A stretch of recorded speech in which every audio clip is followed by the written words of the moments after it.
In the Plex, How Google Thinks, Works, and Shapes Our Lives is an anecdotal record of Google's startup from a dorm room at Stanford to the now infamous Google Plex campus in Mountain View, California. Stephen Levy, the book's author, is a senior technical writer for Wired magazine who was granted unprecedented access to Google's founders and workforce. I was excited to read In the Plex for two reasons. Number one, I grew up on Google. When I was in college, it was the cool search engine to use.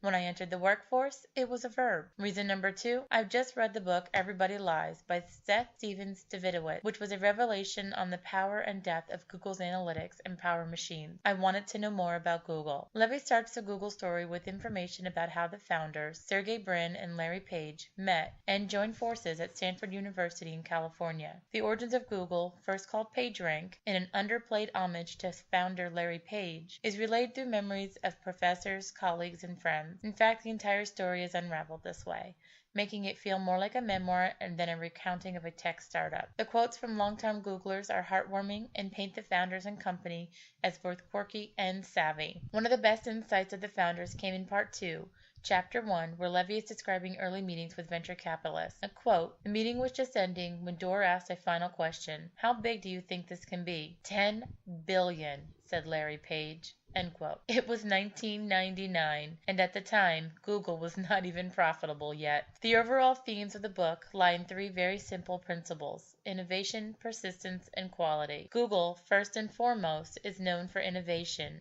Google may have humble beginnings as a mere search engine, but the Google of today is so much more than that. At the center of Google's innovation is a core value shared from the top down by Google's founders. Levy provides multiple examples of the innovation practice at Google, including some insight on their game-changing AdWords advertising model that personalized internet advertising without disrupting the user search experience. This model led to Google's overwhelming and profitable success, but proved Larry Page to be wrong in his 1999 prediction of a $10 billion profit revenue. Alphabet Inc., Google's parent company, had over $20 billion in revenue in 2016. Levy spends quite a bit of time discussing how the founders, Sergey Brin and Larry Page, were persistent in their belief that their product was going to change the world. Even as young college students hoarding cheap hard drives in their dorm rooms, they knew they had created something special despite the reluctance of the current search industry to buy in. Instead of giving up, they continued to develop their product, create new ways to solve problems, and remove obstacles that bothered them about other search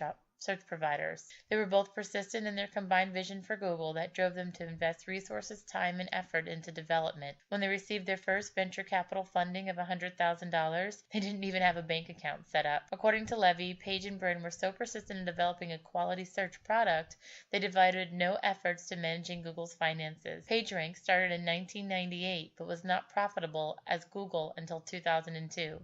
However, when the company went public in 2004, their hard work paid off, literally, and the founders were instant billionaires. When it comes to quality, Google spares no expenses. Levy proves this over and over in the book with stories of how both Page and Brin decidedly focus on attracting, hiring, and keeping the best talent in the field. A cornerstone principle of working at Google is don't be evil. This transpires into the culture that is built at Google Plex campus and products that are developed under the Alphabet Inc. umbrella. Overall, I would give this rating a 4 out of 5. I've really enjoyed the book and the memoir format. Levy spent over 3 years speaking to Googlers, compiling information, and writing the entire story. Quite possibly, this is the most comprehensive storyline of Google published today. However, the book lacks technical or even financial insight for those who may be looking to Levy and Google for advice. Google is infamously secretive, and the lack of information in the book is reflective of that culture. The author also appears to have an admitted soft spot toward the tech giant, having previously written about them for Wired magazine and tagging along with a group of future leaders on an international training venture. Because of this predisposed relationship, there is no criticism of Google in the book. Even when discussing the flop of Google's launch in China, due in part to Google's agreement to censorship, Levy is reluctant to shed bad light on the company. That does not mean that all learning opportunities are lost. The book in itself is a good read. It is also a great example of these three underlying principles of innovation, persistence, and quality successfully at work in the real world. Since these principles are core values to Page, Brin, and the Google culture, Levy does a good job of highlighting them throughout the book with featured quotes from fellow Googlers. Also, Levy's lighthearted style of writing mixed well with Google's playful ethos to bring a dynamic to the story that may have been lost with other writers.